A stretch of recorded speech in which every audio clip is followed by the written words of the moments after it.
Al menos un 10% de los pacientes que se infectan con COVID-19 presentan síntomas de ansiedad, problemas de memoria y alteraciones atencionales a las 12 semanas, provocando un impacto a largo plazo tras haber contraído el virus. Para conversar vamos a tomar contacto con Patricia Alegría, neuropsicóloga de la Clínica Alemania. ¿Cómo está, Patricia? Buen día. Un abrazo grande. Buen día, Rodrigo. No, buen día, Rodrigo. Muchas gracias por la invitación. No, todo lo contrario. Gracias a ti por tu tiempo y para explicar esto, porque hay mucha gente que se contagia y no le pasa nada, pero hay gente que se contagia y queda con muchas dificultades. Bajo tu punto de vista, ¿cuáles son, y tu especialidad, cuáles son las más complicadas que has podido observar?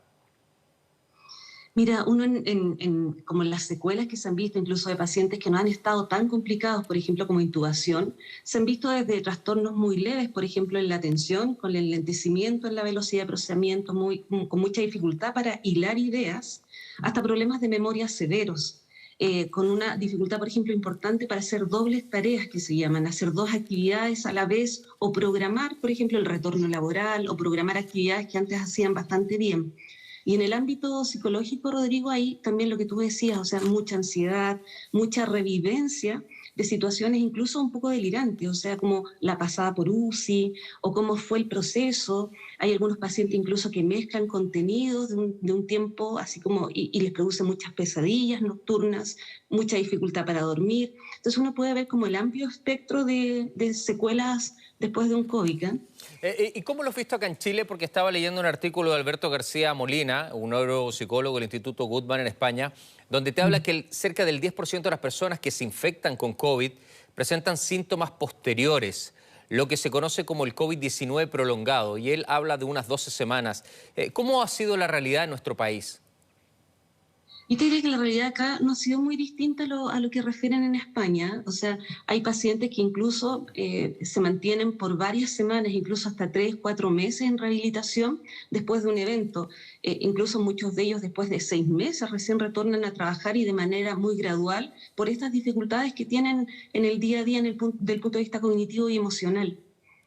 ¿Y tienen algún estudio de por qué se desarrollan estos síntomas? ¿Hay un segmento tal vez de la población más proclive a tener este tipo de dificultades?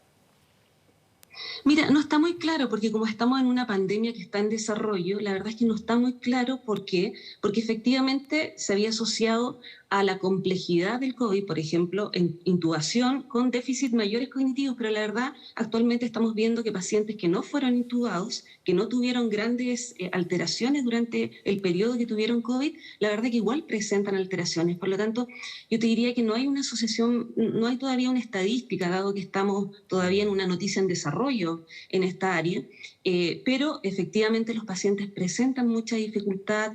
Se ha visto que, claro, pacientes que ya tenían, por ejemplo, déficit atencional antes del COVID, se altera mucho más la atención. Pacientes que ya tenían problemas de memoria antes, por supuesto que van a presentar mucho más alteración, pero incluso pacientes que no tenían ninguna alteración previa presentan gran dificultad después del COVID. Entonces todavía no hay una correlación tan directa entre algunos indicadores como la edad, como la escolaridad, como otros fenómenos que puedan explicar todavía, y yo te diría, por el fenómeno que estamos viviendo recién esta pandemia y estas secuelas que va dejando esta pandemia. ¿Te ha tocado atender a ti, Patricia, a gente con este tipo de dificultades hoy?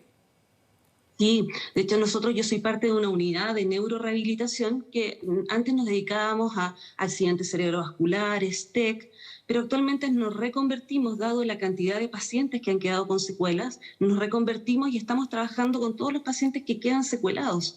Y la verdad que ahí la vivencia, Rodrigo, es bien disímil. O sea, he tenido pacientes que hasta, incluso en rehabilitación, me dicen, yo tengo la sensación de que tú ni yo estamos vivos, por ejemplo. Tengo la ¡Wow! sensación de que no estamos vivos, o sea, de que tú eres una psicóloga que no está viva, y esa sensación como de irrealidad se puede mantener por muchas semanas. Incluso lo que llamamos también el estrés agudo, que también ha sido bien minimizado en las familias. O sea, en las familias incluso hay mucho estrés que se mantiene por largas semanas. Las familias a veces ni siquiera quieren escuchar el teléfono por malas noticias, o escuchan un sonido que les lleva al hospital, o escuchar noticias, por ejemplo, y hiperreaccionan, no logran dormir. Entonces yo te diría que es una alteración también que no solamente se da a quien vive el COVID, sino también en la familia y en el ambiente familiar o con que estén envueltos. O sea, Es súper duro, ¿ah? Es súper duro, Patricia. sí, No, y no se había hablado mucho de este tema, porque lo que se había hablado eran de problemas respiratorios, de volver a caminar, de volver a respirar, pero esto pasa a ser súper, súper, súper grave. O sea, también hablamos de pérdida de la memoria, ¿no?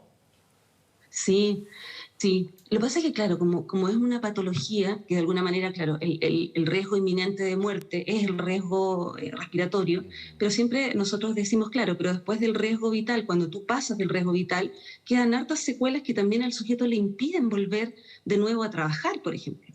Entonces, yo tengo, por ejemplo, médicos que han estado trabajando en la contingencia, que han sido directores de hospitales trabajando en contingencia, que llevan 6 meses con rehabilitación y problemas de memoria severos. O sea, ni siquiera recuerdan, por ejemplo, cómo se hace un procedimiento o una técnica.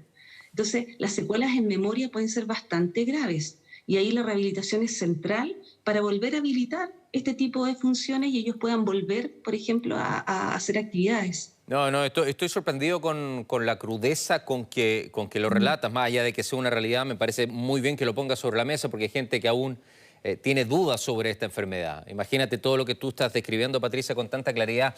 Con los pacientes que tú ves, que tú recibes, se les hace un seguimiento, ¿cierto? ¿Cómo va esa evolución? ¿Cómo van mejorando? ¿Tienen mejoría pronta? ¿Es lenta o no mejoran? Sí, mira, nosotros normalmente hacemos un tamizaje que se llama a la salida, ya cuando se van de alta, y quedan en sesiones, ¿cierto?, con nosotros en el programa de rehabilitación, y ahí los vamos siguiendo dependiendo un poco la carga que ellos necesiten. Si tienen más alteración, tienen más carga terapéutica, los vamos siguiendo. Lo bueno de esto, Rodrigo, es que efectivamente los pacientes mejoran. O sea, hasta el momento no hemos tenido ningún paciente, por ejemplo, que la secuela haya sido de manera permanente.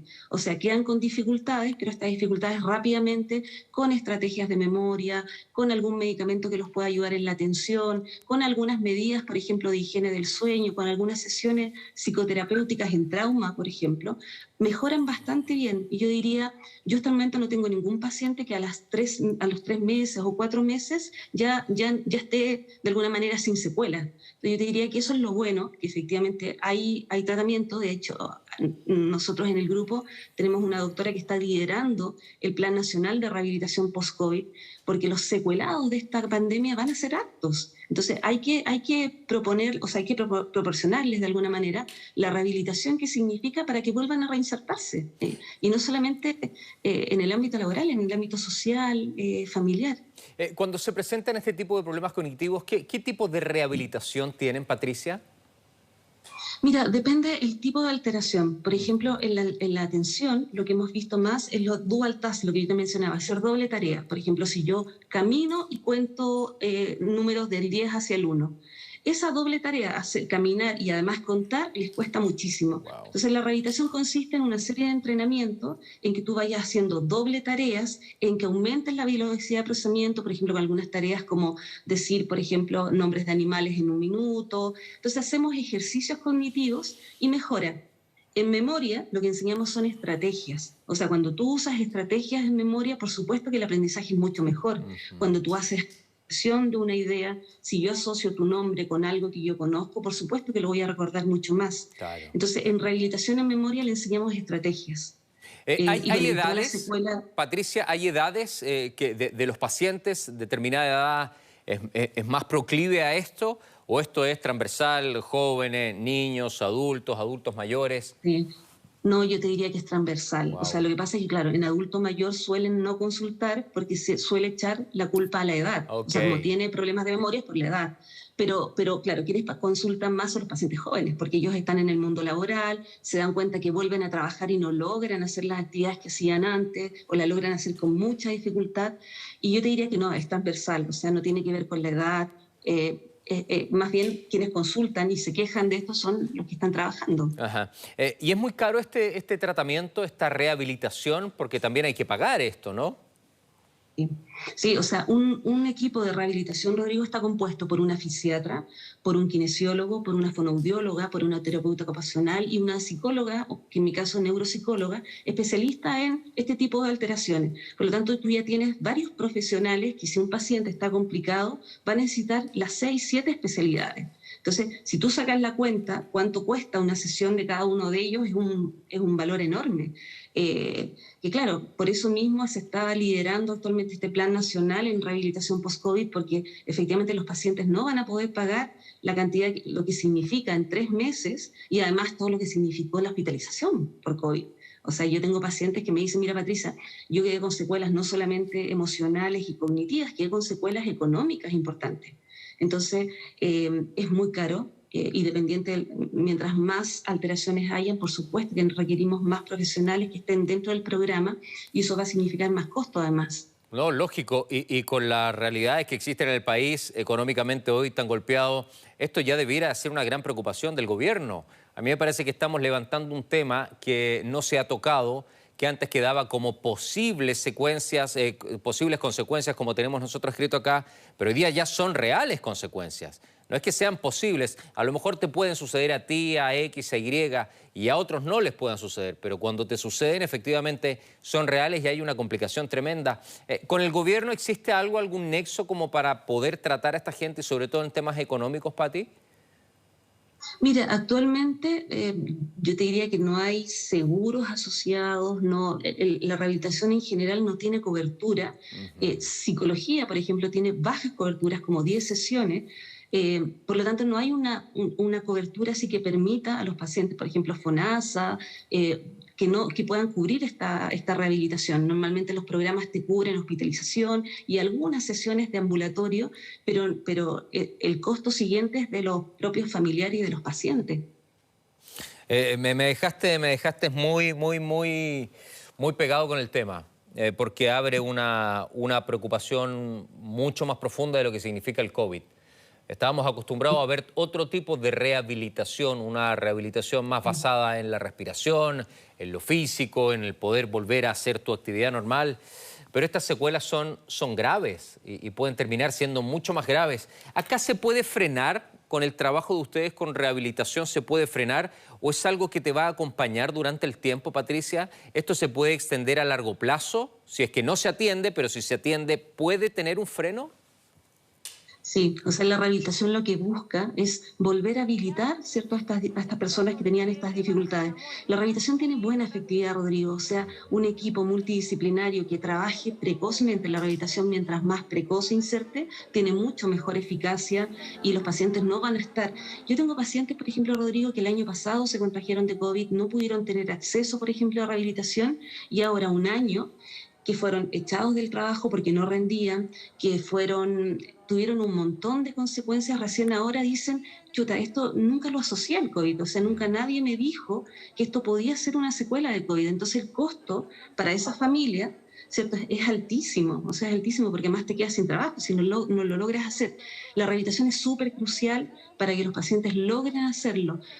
Quizás con el tiempo ellos vayan tomando medidas compensatorias, pero a altos costos. Entonces, hay equipos formados, hay equipos multidisciplinarios trabajando. Por lo tanto, los pacientes debiesen tener acceso a una rehabilitación cuando se justifica post-COVID. ¿Y cuándo tengo que ir, Patricia? ¿Cuándo yo me doy cuenta de que no estoy bien? Porque tú decías algo que me parece que es fundamental. Adulto mayor a veces, cuando se le va un poco la memoria, dice, esto es producto de la edad, etcétera.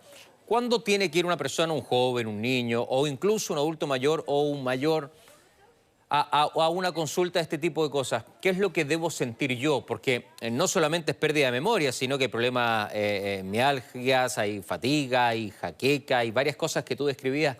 ¿Cuándo tengo que ir a golpear la puerta? Mira, nosotros siempre decimos, bueno, después de la hospitalización o después que pasó tu proceso de COVID, por supuesto que hay un periodo de recuperación y que es progresivo y lento. Pero cuando ya esto ha pasado 2 semanas, ¿cierto? Y tú sientes que esto en vez de disminuir va en aumento, pero además te impide funcionar, y eso es un concepto bien importante. O sea, los déficits tienen que ser de tan impacto que te impiden funcionar. O sea, yo voy a comprar y me olvidé la billetera, o de repente quiero volver a retomar algo laboral, pero no me acuerdo cómo abrir mi mail, no me acuerdo cómo escribir un mail o redactar algo. Entonces, esto impacta la vida diaria. O sea, tú te sientes discapacitado. En esos momentos, cuando tú sientes que no eres hábil para algo o que incluso no logras dormir por varias semanas, que este contenido, ¿cierto?, a veces delirante, a veces como angustioso, se repite por muchas semanas, ese es un momento de consultar. O sea, las secuelas de post-COVID son visibles, por lo tanto, ese es un momento de consultar. Normalmente uno le da un chance de 2 semanas, nosotros hacemos seguimiento, a veces alguna consejería por ahí, pero ya cuando a las 2 semanas el paciente no logra hacerlo por sí mismo, esto no va en disminución e impacta la funcionalidad, por supuesto que es un momento de intervenir. Hablamos de niños también, ¿no? Niños y niñas chicas, hasta 10, 12 años, por ejemplo, de hacia abajo también. Mira, yo hasta el momento no he tenido niños Ajá. como con secuelas así de esta magnitud asociado a COVID, pero sí yo he tenido pacientes desde 14 años en adelante, entonces en todo el rango etario desde 14 en adelante. ¿Y ahí los síntomas son similares? ¿14, 15 años son similares? Sí, en los niños suele verse, Rodrigo, más distractibilidad, así como más déficit atencional exacerbado, o sea que están hiperactivos, muy inquietos, con mucha dificultad para focalizar la atención, con mucha inquietud psicomotora durante la noche. En los niños suele verse como más trastornos así como en la esfera atencional. Los que se quejan más de memoria, con muchas más dificultades para programar las actividades, regular las actividades, son personas ya que están en el ámbito laboral, porque también el ámbito laboral sugiere que nosotros nos concentremos, que programemos nuestras actividades. Entonces ahí los déficits se notan más. Qué increíble, ¿ah? Me está escribiendo muchísima gente con este tema, Patricia, y quedaron enganchados y bueno, algunos preocupados, pero a mí me parece que más que preocupados es estar alerta a esto, a lo que te puede suceder. Y si te llega, obviamente hay que atenderse. Mira, me escribe Patricio Fernández en Twitter, me dice muchas gracias por visibilizar este tema. Soy ex paciente COVID y tengo secuelas médicas, psicológicas y más encima económicas, pero acá lo que estamos hablando es secuelas psicológicas. ¿Afecta mucho mentalmente esto? ¿Por qué, Patricia? ¿Por qué te afecta? ¿Porque te dio COVID? ¿Porque estuviste al punto de morir? ¿Porque estuviste intubado? ¿Ese es el aspecto un poco mental donde quedan más afectados los pacientes? O sea, Rodrigo, primero partir de la base que nosotros, Chile tiene un nivel de salud mental muy baja, o sea, ya en el estado basal nuestro era bajo.